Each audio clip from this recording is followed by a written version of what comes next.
Have you ever questioned what everyone believes? If you overlay an ECG waveform on a stock market chart, they look eerily similar. Jagged lines, sudden peaks, unpredictable swings. This isn't a coincidence. Both systems can be analyzed with the same mathematics. They're called complex systems. Your heart has operated this way for 3 billion years. Markets, for 400. First, let's overturn a common belief. You might think a healthy heart beats like a metronome, perfectly regular. The opposite of a heart that beats at fixed intervals is actually a diseased heart. A healthy heart beats irregularly. This is called heart rate variability, or HRV. It's the constant tug-of-war between your sympathetic and parasympathetic nervous systems, producing built-in irregularity. But hidden inside that irregularity is a structure. It's called a fractal. Whether you look at heartbeat intervals across 1 second, 1 minute, or 1 hour, you see similar patterns. Just like a coastline looks like a coastline no matter how much you zoom in. The Hurst exponent measures this mathematically. A healthy heart scores around 1.0, pure randomness scores 0.5. Now apply this to the stock market. The Hurst exponent of the S&P 500 is around 5.55 to 5.60. Not pure noise, but weak long-term memory. Here's the crucial part. If you plot the distribution of daily price changes, most days are calm, but occasionally you see massive crashes. This is called a power law. Black Monday in 1987, a 20.6% drop, should be a once-in-a-thousand-years event under a normal distribution.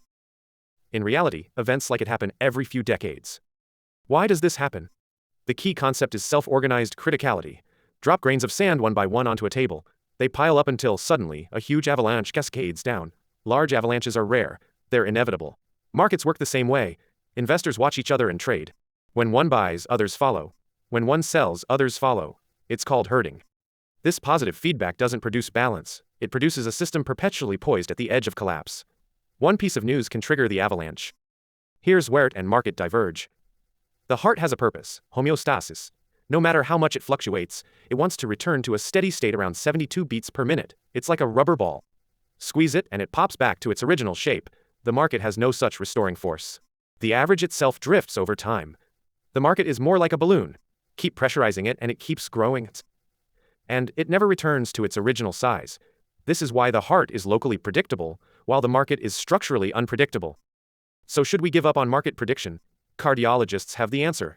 A doctor cannot predict when a heart attack will strike, never. But by measuring HRV, they accurately classify who is at risk. It's diagnosis, not prediction. The same approach works for markets. During bubbles, signals appear: log periodic oscillation, volatility clustering, rising autocorrelation. You may not know the timing of the crash, but you can measure vulnerability. To summarize, the heart and the market are complex systems analyzed with the same mathematics. Fractals, power laws, self-organized criticality. The difference is the heart has a place to return to. The market doesn't.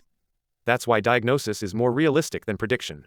Someone who tries to time the exact moment of a market crash is like someone trying to time the exact moment of a heart attack. It's impossible. By the way, while you were watching this video, your heart beat about 200 times. Nobody could predict when each beat would come. But you can be certain now that it's healthy.